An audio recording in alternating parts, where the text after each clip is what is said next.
Bonjour à tous et bienvenue sur Spiclo. Il y a quelques semaines, nous avons parlé ensemble de paraverbal et de rythmique. Et dans cette vidéo, je vous disais qu'il fallait faire attention à vos débuts de phrase et à vos fins de phrase. Alors qu'est-ce que cela veut dire concrètement? Eh bien, vous avez peut-être déjà vu autour de vous, même chez vous, des gens qui ont tendance à éteindre leur fin de phrase, comme s'ils baissaient le volume ou l'éteignaient même complètement avant d'arriver à la fin de leur phrase. D'autres, au contraire, ont du mal à avoir une véritable énergie lorsqu'ils commencent leur phrase.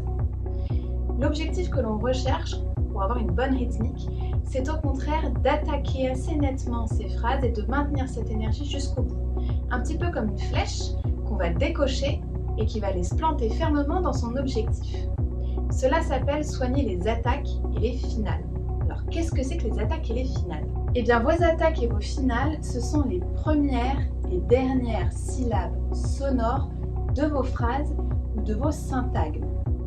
Les syntagmes, ce sont les groupes de mots dans une phrase qui font déjà sens. Alors comment faire si vous avez un problème pour mettre la bonne énergie sur vos attaques et vos finales? Si vous avez tendance à éteindre vos fins de phrase ou si vous avez du mal à mettre de l'énergie au début.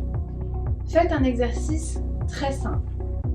Prenez un article de journal ou une page de roman que vous allez lire à voix haute, phrase par phrase.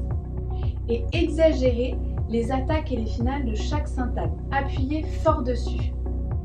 Vous le verrez, cela fera une lecture pas du tout naturelle, mais c'est normal. Le but, c'est simplement de vous habituer à repérer ces points stratégiques où la rythmique va venir reprendre de l'énergie. Faites cet exercice sans trop réfléchir, de manière assez automatique pendant plusieurs minutes, plusieurs fois pendant plusieurs semaines, et vous allez voir que petit à petit, votre rythmique va naturellement se tonifier car vous aurez repéré inconsciemment ces points stratégiques où il faut remettre de l'énergie. Alors travaillez vos attaques et vos finales pour soutenir le rythme et je vous retrouve dès la semaine prochaine pour une nouvelle vidéo Spiclo.